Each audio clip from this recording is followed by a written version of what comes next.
各位网友，大家好，欢迎来到包明说。江南造船厂展示了中国新型航母的概念。外电报道啊，上海的江南造船厂最近的官方宣传里面展示了2幅想象图，头上呢是一艘新型的航空母舰，看起来呢不像福建号，倒是比较像美国海军的福特级的航母。为此呢，有人猜测啊，这是江南厂建造的下一艘航母，可能呢要采用核动力了。大型航空母舰到底应该采用什么动力？是采用核动力还是常规动力呢？这是一个长期争论的话题。到目前为止啊，还是没有一个明确的答案。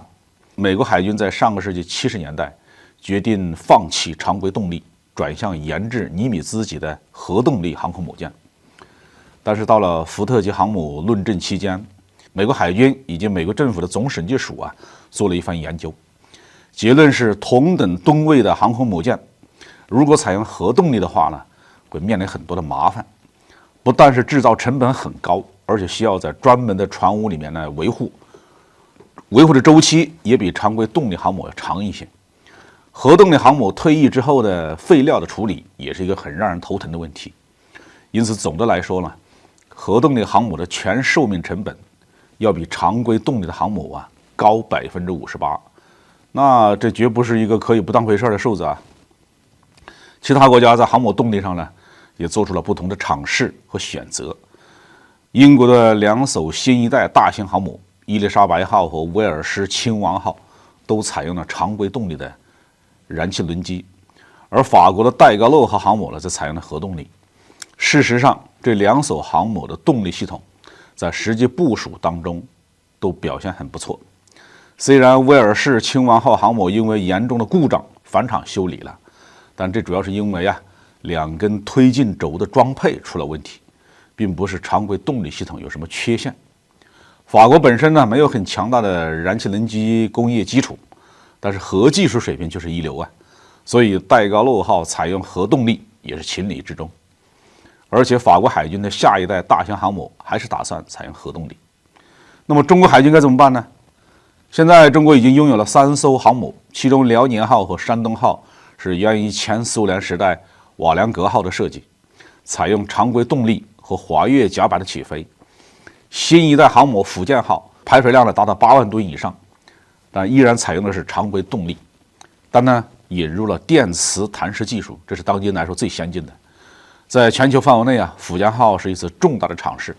用燃气轮机作为动力，能不能让装备了电磁弹射器的超级航母具备足够的作战能力？在所有武器装备的科研生产当中呢，几乎都会出现竞标方案大相径庭的情况。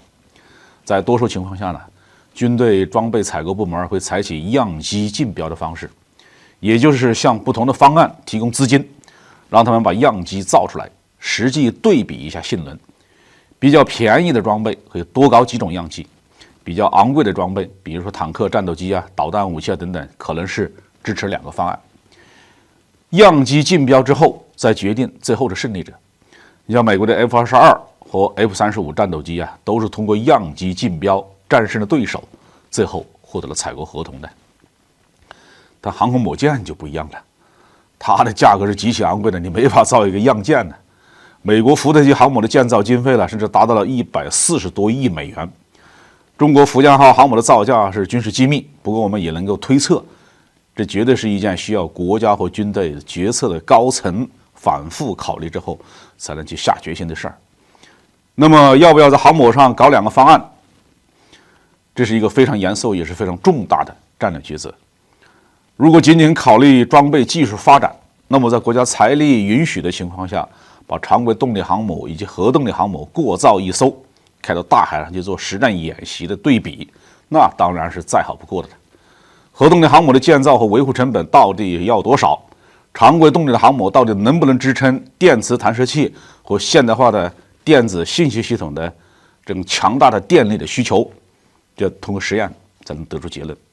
还有核动力航母在续航能力上到底有多大的优势？常规动力航母海上油量的补给的负担到底有多大？只有通过样船的对比，才能够得到让所有人心服口服的结论。航母工程呢，涉及到中华民族的海权，是功在当代、利在千秋的伟大事业，哪怕是要花上一大笔钱，也是值得的。好，这期话题我们就说到这里。